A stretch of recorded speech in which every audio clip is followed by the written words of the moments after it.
অ্যাকোয়ালজিকের detain sunscreen due sunscreen, যেটাতে আছে tomato আর hyaluronic acid. এটা ক্লেম করে রিমুভ করে ট্যানকে, মানে ট্যান তোলে, আর হচ্ছে স্কিনকে হাইড্রেটিং রাখে। আর 50 SPF আছে, যেটা হচ্ছে ওয়াটার লক টেকনোলজি দিয়ে এটা তৈরি। যাই হোক, এবার আমি বলি যে এটা কতটা ইউজফুল। আর এটা কি মানে একবার লাগালে পুরো দিন চলে যাবে না, 6 ঘন্টা অন্তর, দেখো এখানে লেখাই আছে 6 ঘন্টার অন্তর রিঅ্যাপ্লাই করতে হবে। আর এফেক্টিভ রেজাল্টের জন্য তোমাকে সানস্ক্রিনটা কিন্তু ভালো আগে, মানে 15 মিনিট আগে ইউজ করতে হবে।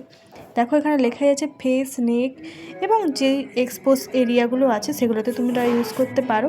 আর এই সানস্ক্রিনটার একটাই ভালো মানে পয়েন্ট অফ ভিউ, এটা হচ্ছে ট্যান খুব কম পড়ে। আর হচ্ছে যদি পুরোনো ট্যানও থাকে, হালকা হালকা ইউজ করতে করতে উঠে যায়।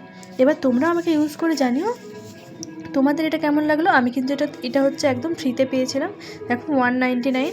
আমি এটার এবার বড় প্যাকটা নেব। আমি একটা বড় অ্যাকোয়ালজিক্যাল অর্ডার মানে ইচ্ছে আছে। তো যাই হোক, সানস্ক্রিনটা কিন্তু টু গুড, ভালো। তোমরা ইউজ করে আমাকে অবশ্যই জানিও।